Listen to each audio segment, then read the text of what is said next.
Mid-morning. Of course, thanks to our organizers, and I'm Patricia O'Donnell. I have the pleasure of introducing our next two speakers that are really going to talk about case studies, so moving from the theoretical to cases. Each of them has several cases. Bob Page is going to speak to cultural landscape management combining science and art, and Bob is the director at the Olmsted Center for Landscape Preservation of the National Park Service and has a broad and deep practice that he will share with us from his perspective.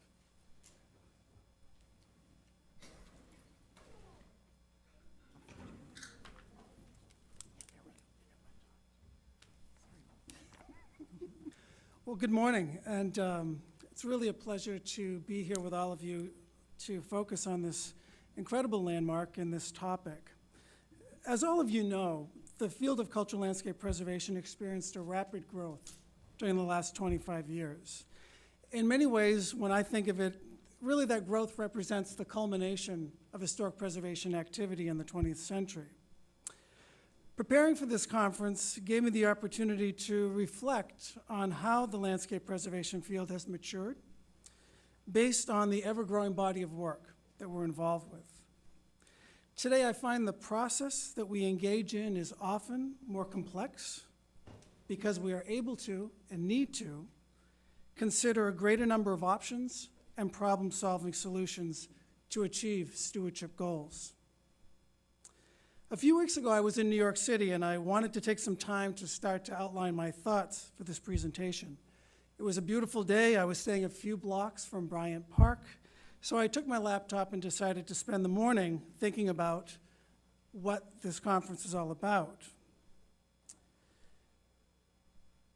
I recalled as I was sitting in the park with my coffee and my laptop that there was significant debate over the rehabilitation of Bryant Park that occurred in the late 1990s.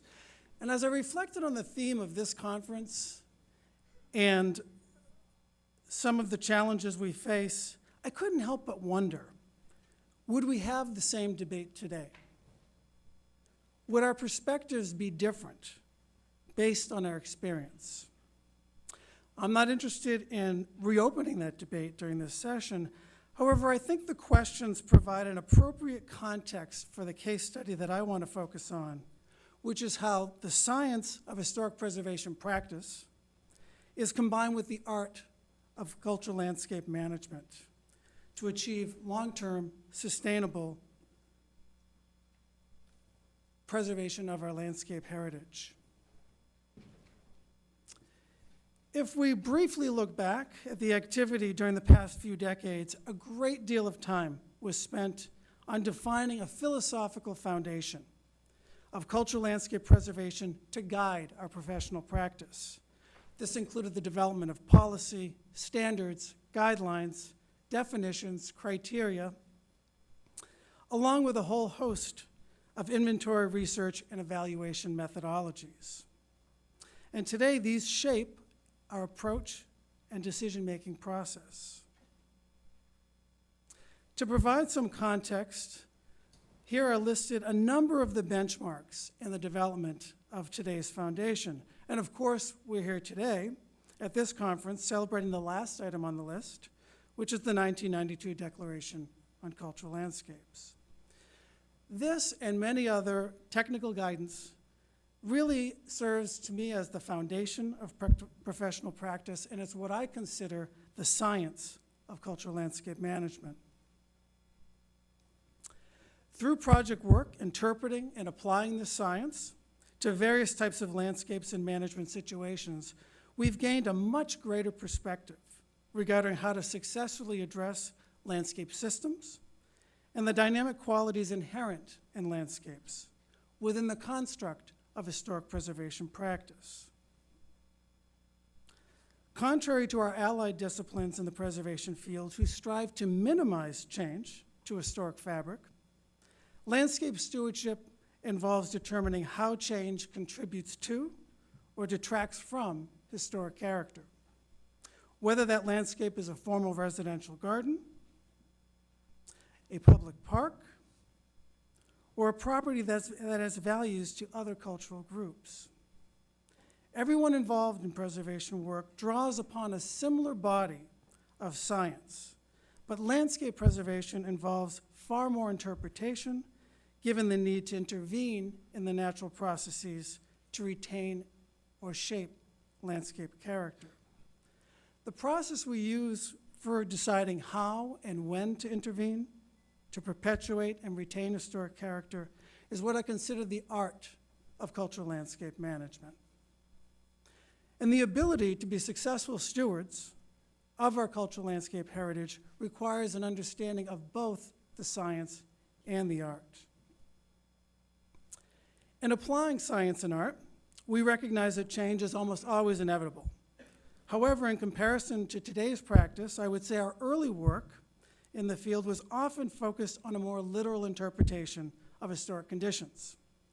There was a general reluctance to accept change or modifications. All historic features were regarded with the same level of importance.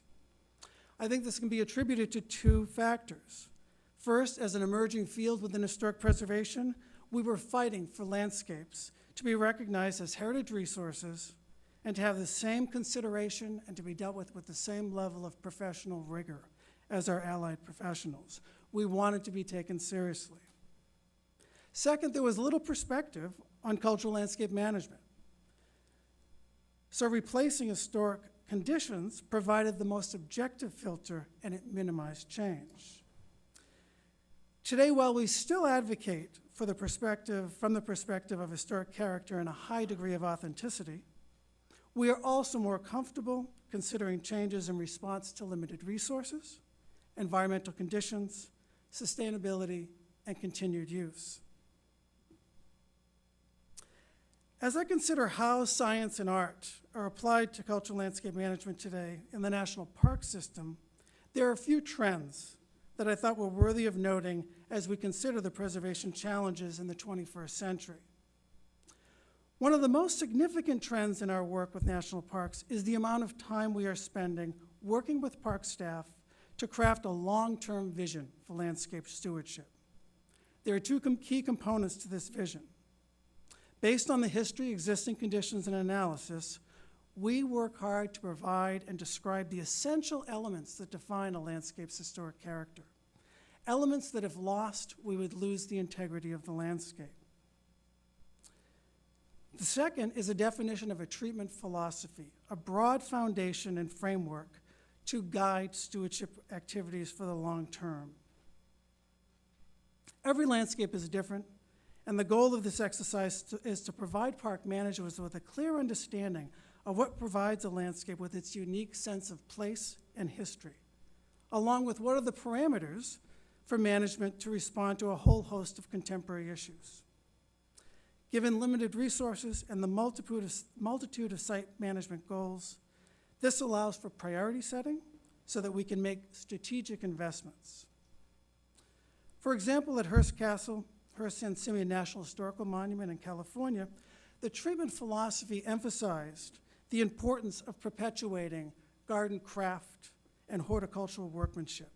But it guides the park staff away from where they were, which is on perpetuating a static planting plan based on historic records. The philosophy refocuses the park on understanding and managing views, which are so important to understanding why this place was built, where it was built.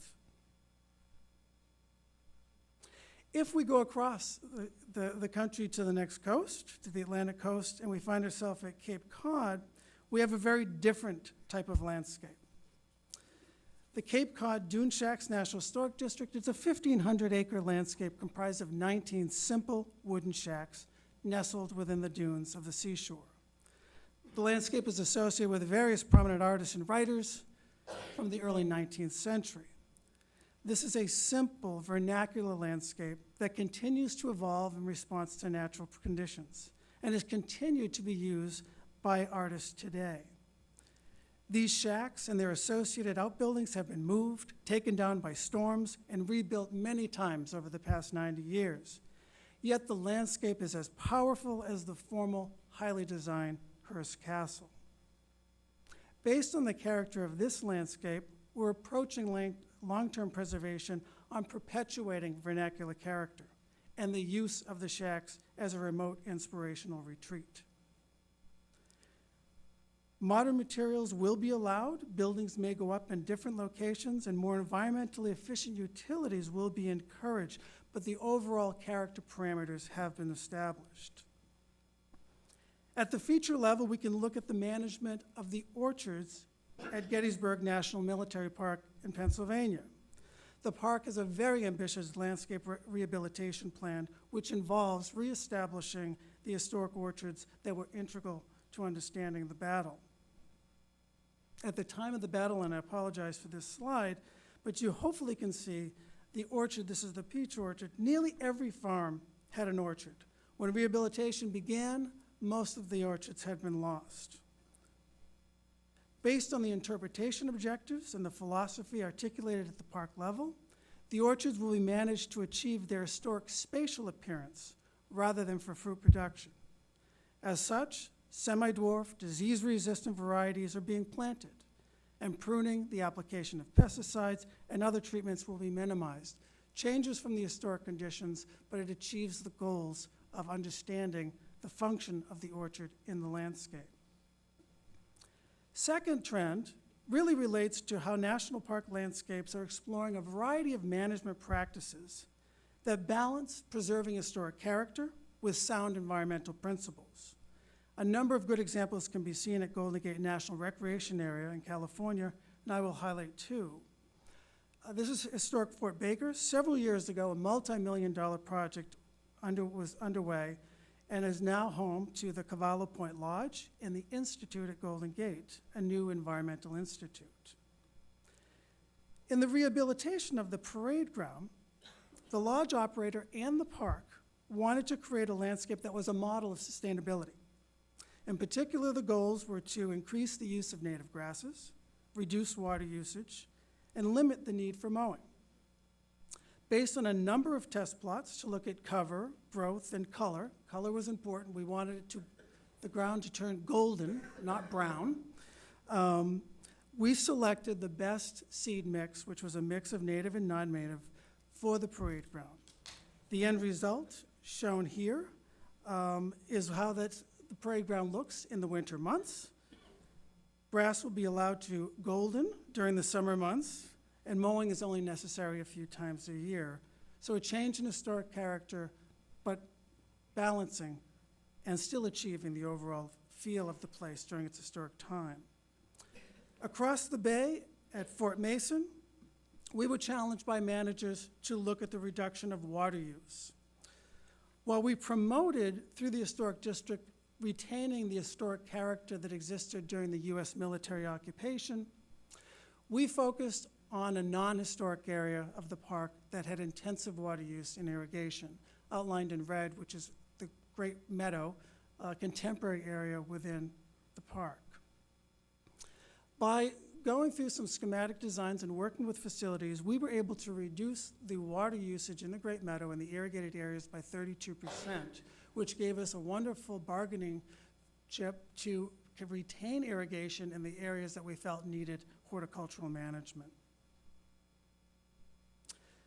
The third trend addresses stewardship practices that are responsive to a changing environmental conditions. Robert Melnick's going to speak to this on Sunday, but for example, many of our national parks landscapes will be impacted by sea level rise. This historic image at Fort Hancock at Sandy Hook Unit of Gateway National Recreation Area in New Jersey, illustrates the vulnerability of this historic district. So we are being challenged to consider adaptive management strategies in response to the modeling that is being undertaken in various scenario planning that's underway. We are also seeing an increased need for substitute plant material in response to a variety of diseases and pests. For example, at the Jefferson National Expansion Memorial in St. Louis, Missouri, we're managing a landscape designed by Dan Kiley and Eero Saarinen. The strongest singular element of this design landscape is a monoculture of 1,200 white ash trees that define pedestrian circulation and complement the simplicity of the arch. There have been consistent concerns regarding the sustainability of this planting as it matures. but these concerns have been heightened by the possible arrival of the emerald ash borer. And borer activity has been documented 150 miles south of St. Louis. As a result, we're looking at various strategies being explored to retain the existing trees through pest management practices, along with strategies for replacing with a disease-resistant variety. The final trend I just want to highlight on, because it's a talk in and of itself, is the need, and it brings us back to Bryant Park and what my takeaway from my morning there. Our success in landscape preservation in the 21st century will rely on our ability to balance preservation goals and consideration of continued use and relevancy. Many public landscapes function in a very different way than they did historically. And we need to understand and address this in order to keep a place valued and alive. Based on this filter alone, I couldn't help but see Bryant Park as a tremendous success. In closing, as we look toward the future, we can anticipate a greater number of issues that we will need to consider in cultural resource management and in cultural landscape management. This will result in more complex decision-making, and as our environment continues to change and financial resources continue to be stretched, the science and art of our practice will evolve. This likely will require a greater degree of flexibility and consideration of many more options to achieve our preservation goals. Given the complexity of our resources, as practitioners, we can play a critical role in problem solving, balancing landscape preservation within the larger context of resource and park management. I feel we're in a very good position to do this and to meet the challenges of the 21st century, given the science and art of landscape preservation that has developed to date. Our experience has trained us to be well-versed in managing change and adapting to a variety of circumstances. And this should position us to continue to be successful advocates for preserving our landscape heritage.